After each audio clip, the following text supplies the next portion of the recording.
I beg your pardon. Well, go on. Do I know you? Not intimately, I think. Well, who are you? A horseman. You've seen horses. Well, of course. That is, but... This is a horse. I am a horseman. After all, a horse should be a welcome figure to a party. A little lecture on food. Some people eat horses. In a pinch, yes. Yes. Do you mind if I'm your guest tonight? Not at all. Do you mind if I have certain useful contributions to make to your program? Do you know anything about food from the Americas? I know everything about food. Everywhere. Your horse evidently doesn't. He's all ribs. I do not belong to the breed that fattens animals for the slaughter and for the gullets of men. I interrupt your story. Do go on. I intended to. Food. Subsistence and existence. Yes? Where there was the promise of food, men went. Where there was grass, tribes, nations, civilization went to feed their livestock, that their livestock might feed them. The rat and the ant have survived because they have known how, somehow, always to have food. The rat and the ant and man. Superlatively inspiring thought. But go on. When the rat and the ant compose a symphony or give testimony to God, let me know, man on horseback. Mm-hmm. Go on. Ever since the beginnings of man, his struggle for subsistence has been the story of his life. Interesting. His war and his peace, his hate and his love, his passions and his ideals. All is food. Man, the potent lord of creation, who lives only to eat. History and scriptures are full of the literature of meat and bread and the pitcher. And behold, Pharaoh did have a dream. He stood by the river, and there came out of the river 7 kine, well-favored and fat-fleshed, and they fed in the reed grass. And behold, 7 other kine came up after them, out of the river, and the ill-favored and lean-fleshed kine did eat up the well-favored and fat kine. And he sent for Joseph out of his dungeon, and Joseph told Pharaoh, "This is the why-for of your dream. There shall be 7 years of great plenty in Egypt, but afterwards there shall be 7 years of hunger in the land, and the plenty will be forgotten, and hunger shall consume the land." And Joseph told Pharaoh to store up his food in times of plenty, that there should be food enough in the lean years. The devil can quote scriptures. Why can't I? Today, the world is at war. There is plenty where the torch is not put to the granaries in the fields. There is hunger where the armies, like locusts, swarm over the tortured lands. Here in the Americas, the torch of war is not yet laid to the fields and bins and granaries. Can America, can this hemisphere alone feed its own and feed a world besides? No. Yes. Will we supply the world with food when it is hungry? Yes. Fool. And is it hungry now? It starves. Then there will be food. You need ships to carry food. We'll have the ships. They will be sunk. We'll sink the sinkers. There'll be other ships. And where, tell me, is all this wealth of provender? All this food for yourself and for the rest of the world? Where is so much in the root and on the stalk and on the hoof? We have some. We have much. And you, my optimistic friend, who are you? I am a gaucho, and I am only one of many, and there are many such many. I come from the Great Plains of the Argentine, from the White Pampas. A cowboy, you would say, up here? I wouldn't. No, not you, perhaps, whoever you are, but the other one, the American, yes? Yes, my friend, I would. Ladies and gentlemen, a gaucho, a cowboy, if you please, from the plains of South America. The finest and beefiest beef on earth comes from those plains. It goes out in ships with ice. How you call it? Refrigerated. Yes, and in cans. To where the armies are spread across the world. With the United States, with Mexico, with Uruguay, we have beef enough to feed the world. From the pampas to the huge slaughterhouses goes the beef. Then to be frozen and packed or tinned. And into the ships. Fanning out across the world, across the oceans. Across the equator, past Iceland. Joining the quiet convoy. Watch out. Submarines. Cruising the deadly ocean into the cold, the icy waters of the northern seas. Archangel. Watch out, you fools. Dive bomber. Past submarine, past bomber and surface raider. Murmansk. You can't make it. The sea is sown with mines. Murmansk, and we're in, boys. We're in with beef from the Argentine. The harbor is mined, I tell you. The sky is full of ruin. Trucks, the railroad, taking the cargo, taking the beef of the Argentine for the sinew of the Russian bear. Food, the ultimate fuel of the offensive. The army again marching on its stomach, while the people march on their backbone, their nerve, and their knowledge that somewhere on the high seas the food is coming. Russia, Britain, China, Greece. Greece? We perish in our homes. We stiffen by the side of the road. Our eyes grow large and staring. And our ribs are harps for death to play upon. Our ribs are harps for death to play upon. A skillful figure of speech inviting a sharp, clear picture of the truth. These Greeks are not bad. No, they're not bad at all. Making such words with hunger full upon them. A worthy race. Descended from the gods indeed. Bravo, brave Greece. I do not care about the speeches that I make, except the world must listen and help us. Help. We cannot feed upon our bravery. Greece. Breakfast is warm water. Cold water would be torment to shrunken stomachs. Luncheon? Some blades of selected weeds and grasses, some stolen rancid oil. Dinner? A few olives. One has been lucky. And a spoonful of wheat flour. No. Beautiful for spacious skies. Amber waves of grain. America. Wheat. Bread. Or we die. But the ships? There are no ships. There are ships. Not enough. For that, yes. There must be. Do you want your own people to go hungry? There is enough for all. Have I said you were a fool? Once, I think. You are twice a fool. Because I say there is enough to eat for all.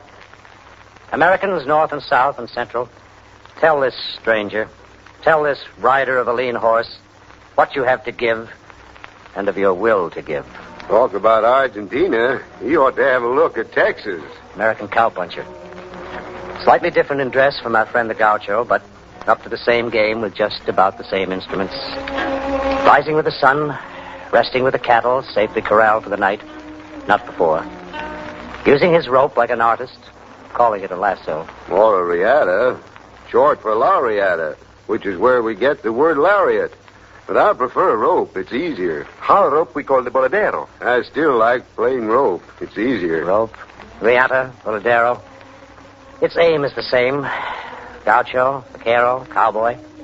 The game is the same. To feed the world. And panhandle or pampas, the business is beef. More beef than you can count from now to the low Sierras. Cattle that move like a dark ocean across the prairies. Cattle as far as the eye can see. Millions of head.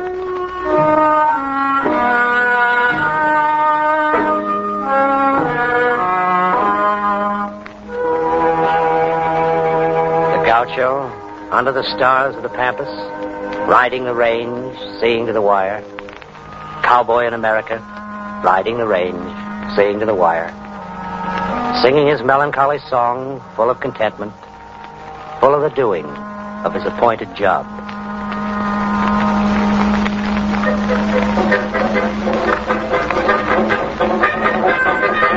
Let's talk about coffee now. Not exactly a food, but closer to it than a good after-dinner cigar, which makes a good dinner taste better and digest better, more than likely. There is more coffee in Brazil than the world can use. Fields of coffee, Slopes full of the coffee plants, mountains of coffee beans. Coffee. Hot and piping. To warm the heart and lift up the spirit. The worker's wine.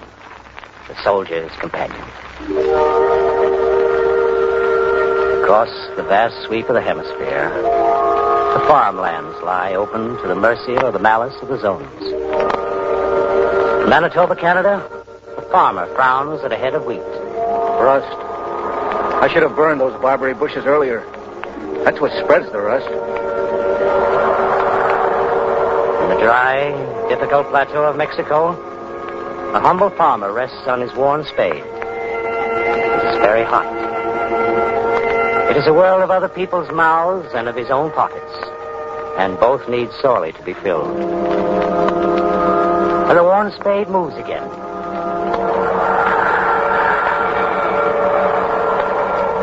In Ohio, a young farmer violates tradition and neglects to say, "I'll be switched." Instead, I'll have to see about an alkalizer for that old strip. It's much too acid. The hydrogen ion potential is way out of sight. the sky does not go unwatched. The waters are measured. The grain and the corn rise and are harvested. The soil surrenders to the farmer. This is your standard of achievement, then?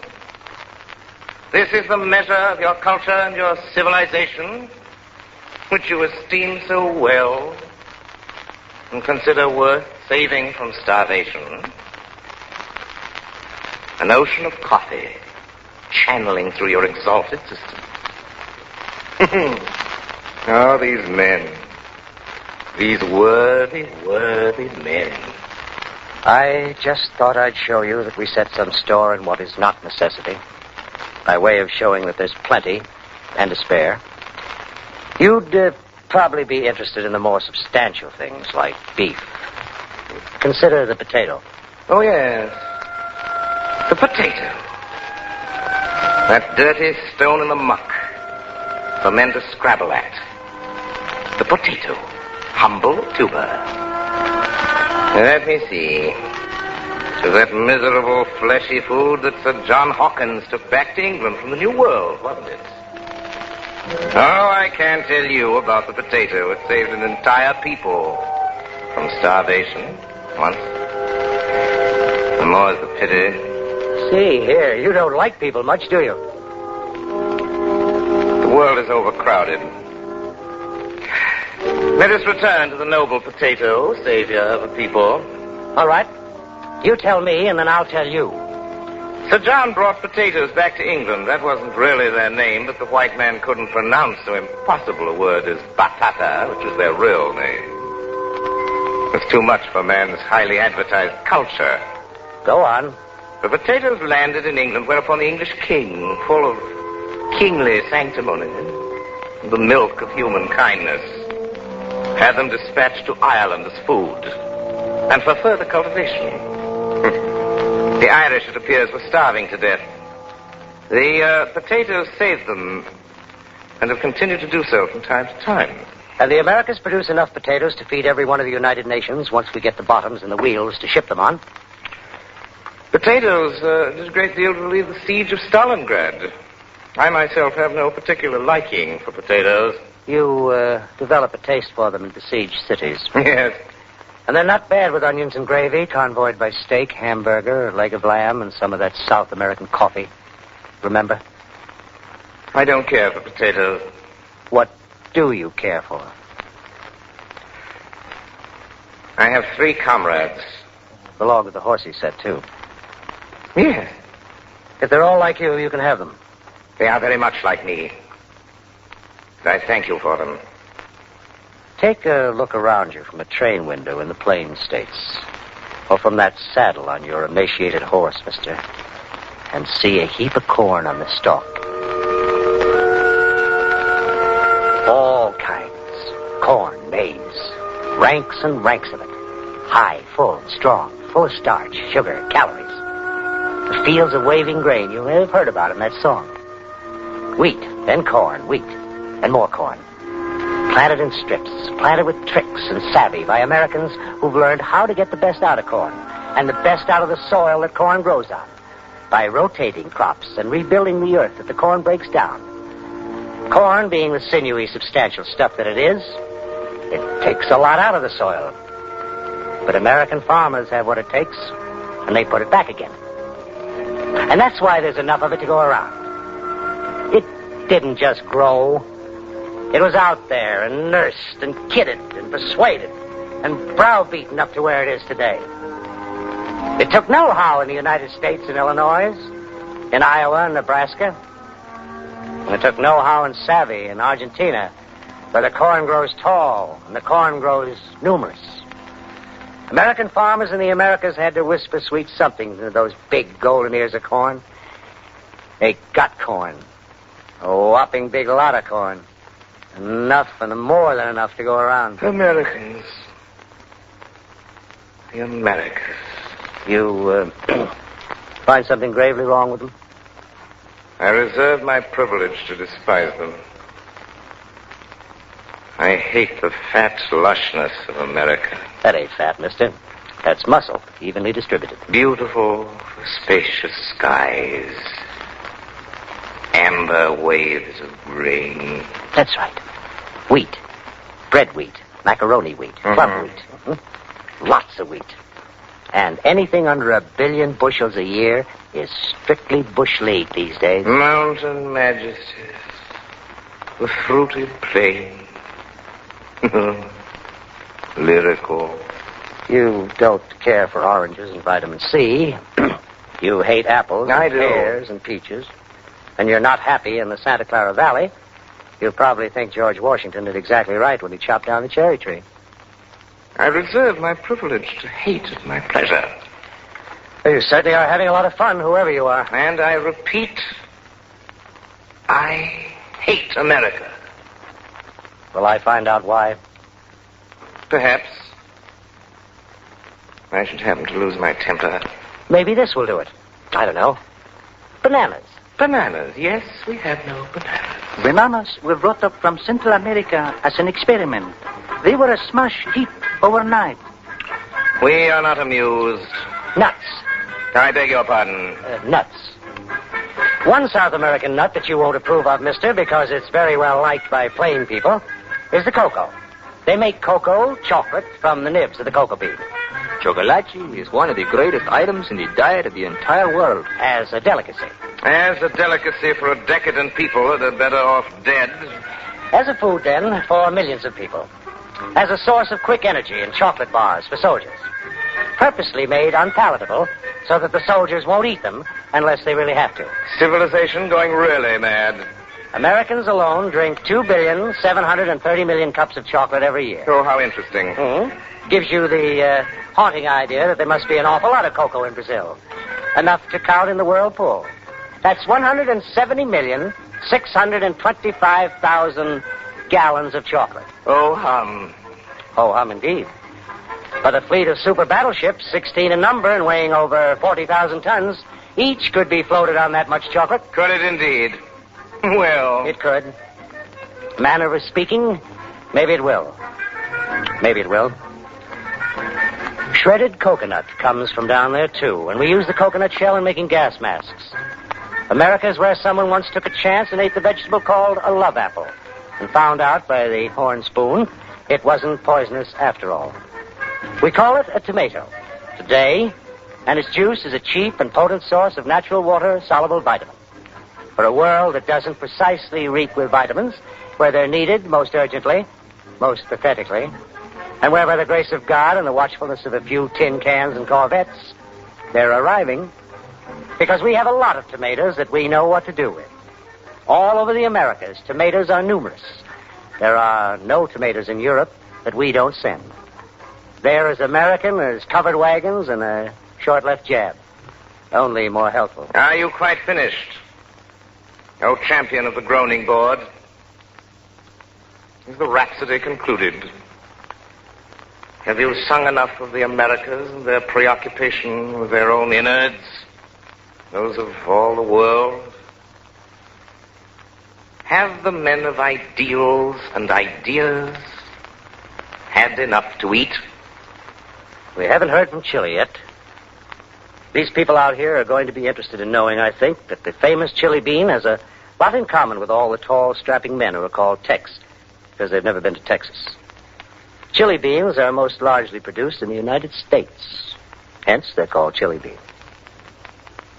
Now, I know my unhappy friend here who rides a meager horse disapproves of this kind of talk, but I've stopped trying to understand a man who says he hates Americans. I do. Who says he hates all the Americas and the whole Western Hemisphere. I do. Venomously. Bubonically. You said you'd like to make some contributions to the discussion of the Americas as the provider. After you, great champion of your people. Cuba. And the Cubans. They're Americans, and you're at liberty not to like them either. And the Cubans are at liberty to be at liberty. Cuba is the world's sugar bowl. And in a way, sugar set Cuba free, even before 1898. The thick Cuban sugar cane is cut with a murderous-looking instrument called a machete. A machete, charged by those liberty-loving Cubans, was a terrible thing to see. So the Spaniards didn't stay around to see it.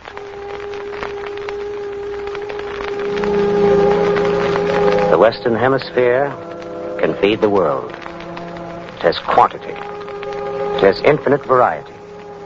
The limits of both have never been tried. There is no philosophy beyond the facts.